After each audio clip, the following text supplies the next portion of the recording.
Hey, this is Rahul and how's it going everyone? Today we are here at the beautiful Throttle Cafe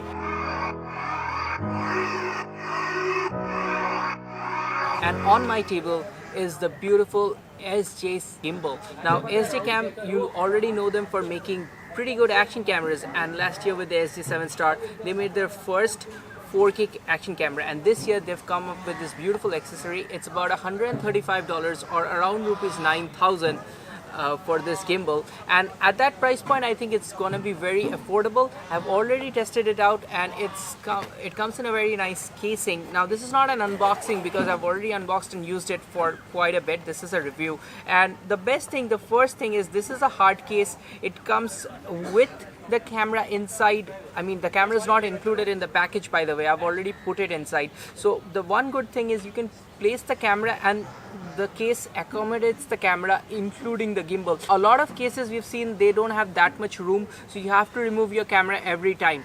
I am not a fan of that. With this you can put it inside and you can take it out and start shooting. Banggood sent me this gimbal for review, so if you're interested, please take a look in the video description. I'll leave the links to purchase, and I'll try to find a discount code for you, so that will be also in the video description. Now let's get started with the review. Now if you guys don't know what gimbals do, then gimbals are actually something that gives you smooth shot. They kind of take out your hand movement, keeps the camera steady, and you can get some amazing shots because they can, if you're walking or doing any sort of random movement, the vibrations and jerks are mostly taken out by the gimbal, and that results in some smooth cinematic footage.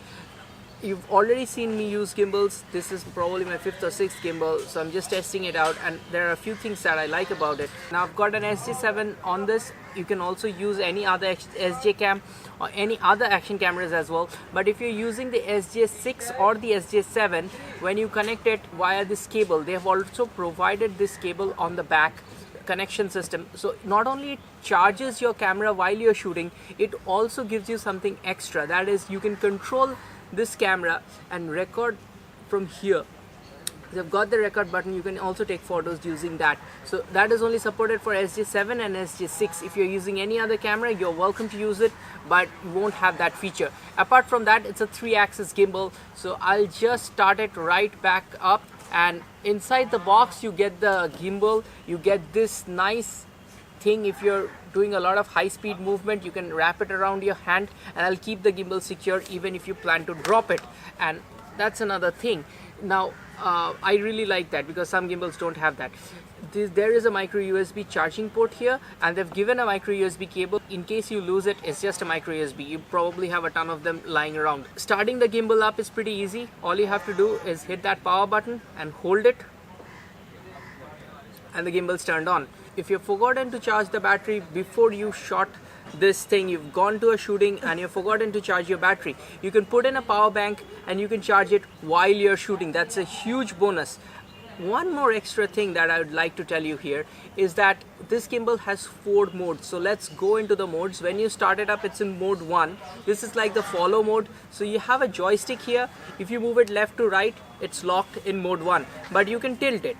So this is the basic follow mode, which is there in all gimbals. Now when you press this mode button once, you get into another different type of a mode where the gimbal is locked. So this is called the lock mode. It's gonna look that way. No matter whatever I turn the gimbal, it's gonna keep locked to one particular direction. But you can change the direction with the joystick. This is the pan and the tilt. Now moving on to the mode 3, the joystick is completely locked. See, the joystick is no longer working, but this is what I call the free follow mode. In free follow mode, if you move downwards, the camera faces downwards. If you move left, the camera faces left. So in mode 1, the left-right tilting is there, but in mode 3, the vertical and horizontal things are followed by your hand movement is transformed into smooth cinematic motion, but your joystick is completely locked. The modes on this gimbal is unique. I've never seen modes like this. They are useful because they've given 4 modes, believe it or not. Mostly gimbals have 3 modes, whatever I've tested so far. The 4th mode is where you press the mode button twice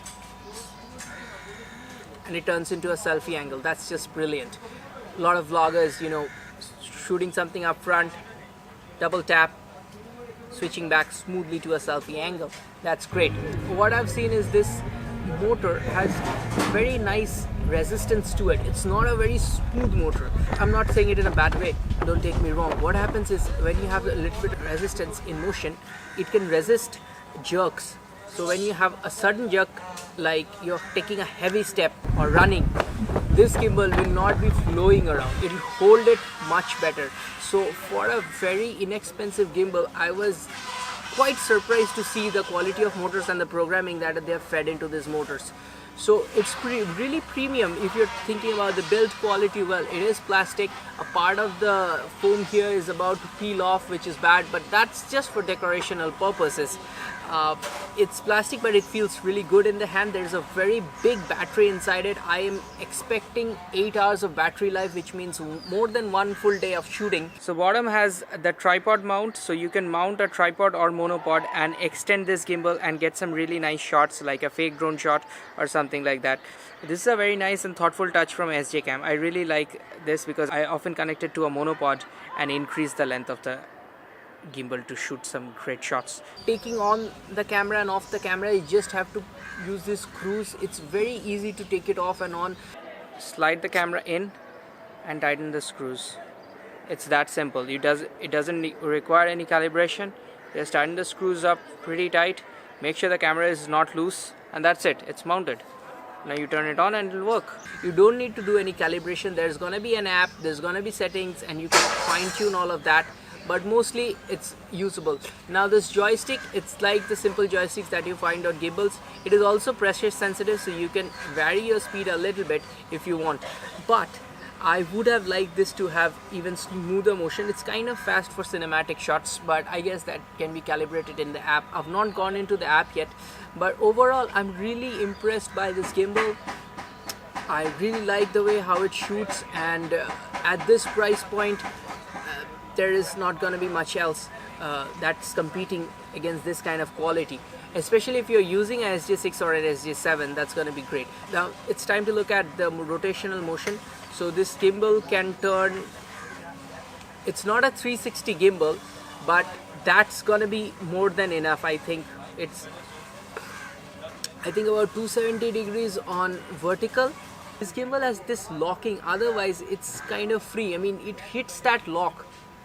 It hits that lock from this angle, it hits that lock from that angle. It just doesn't do this 360 rotation, but for any type of shooting, trust me, this is gonna be enough. Now for the horizontal, for the panning axis, you have to move to mode 2. Now we're in mode 2 now, and I can show you that this panning axis is also rotating a lot. This is again going to hit that lock. There is this lock around here, it's gonna hit it and then it's gonna stop. So it just doesn't do the 360, but practically it does just a little less than that. And I do need to go into the gimbal and see if this can be set up for time lapses and automatic slow time lapse movements or not. I still don't have much information on that, but for the handle gimbal, what I wanted to test out this gimbal was on action shots, action filmmaking, high speed running, walking, and in that kind of shots this performed really well, and I was not expecting so much quality out of this price point. I'm gonna recommend this to anybody who's looking for a budget action camera gimbal. I have other gimbals and I don't see how this is any less than any other gimbal in functionality. So this gimbal gets a full 5-star rating from me, just because it's offering all the features of a premium gimbal at a very affordable price tag. This still is a bang for buck, most bang for buck action camera gimbal that I've tested so far. So thanks for watching the SJ gimbal review. If you like this product and would like to make a purchase, remember the links are always in the video description, and there may be a discount coupon as well. If you're a new viewer, consider subscribing. I make tech videos, motorcycle reviews, touring videos, short films, and a few vlogs as well. So if you subscribe, it would be a big help to a small channel like me. And if you're an existing subscriber, why not like this video and share it? Maybe I'll get a few more views and make some more videos for you. Thanks for watching, and I'll see you very, very soon. This is Rahul. Goodbye.